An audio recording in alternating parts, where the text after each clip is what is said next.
So the Stellar Blade demo is actually happening, and we should be getting it relatively soon.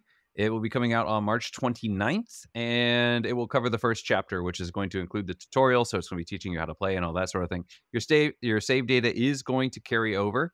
Don't worry about having to do that and then losing all that content. But anyway, they said we also have a little surprise included for players who complete the first stage, whether that's going to be just the data itself or whether that's going to be something else, like maybe some special skins or whatnot. Hard to say. We're gonna have to wait and see. That's what I'm gonna be doing. I'm gonna be waiting to see for that. If you're interested in playing it, I am on the fence. As I was talking with Korean earlier, I said I will play the demo on one of two conditions. The first condition being if what they said, the little extra thing, if you get something else like a special skin or an accessory or something like that, yeah, I'll do it for the extra stuff. Why not? But if not, I would also play it if, say, reviews come out and people are like, "Ah, this game is garbage. I don't like it." Then I'll be like, "Okay, you know what? I'm going to see it for myself. Is this something that I really don't want to be playing?" Then I would check it out. But if reviews are good and if you don't get anything special for doing it, I might just wait until the game actually comes out and then just play the game starting from the beginning rather than playing it on the 29th or whatever and then waiting a month to continue with the story. I'll just have it all compacted into one thing. No, I totally get that. You mentioned something interesting to me before the show, that the idea of this being similar to potentially to Near Automata.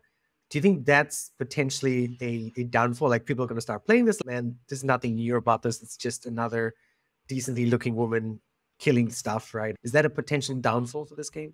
Potentially, it could be. You could definitely have people. I've seen like when the first one came out, a lot of people were saying things like a lot of people were comparing it to Bayonetta or Nier, and then I saw one person commenting, and they're like, "Oh, I didn't realize this game is a Souls-like." And people are like, "What are you talking about?" And they're like, "Oh yeah, I played the demo, and this game is a Souls-like. I wasn't expecting that." And people are like, "Really?" Because it looked more like Nier or Bayonetta. It didn't look like a Souls-like. And then the person was like, "Oh yeah, you got like you're fighting and you're doing your parry system." And you've got the combat's all about dodging and parrying and that sort of thing. It's like Sekiro. And then people come out and they're like, that's what Nier Automata and Bayonetta are like. That's not a Souls-like quality. That's a lot of game. Final Fantasy VII Remake has a parry system. It doesn't make it a Souls-like in the least. So I could definitely see people coming in with certain expectations of, oh, it's going to be like Nier, it's going to be like Bayonetta or something like that, and it is slightly different. And them being like, oh, this isn't what I was expecting at all. Or people going in and hearing takes, oh, it's a Souls, and then playing it, and they're like, no, it's not. This is more like a hack and slash.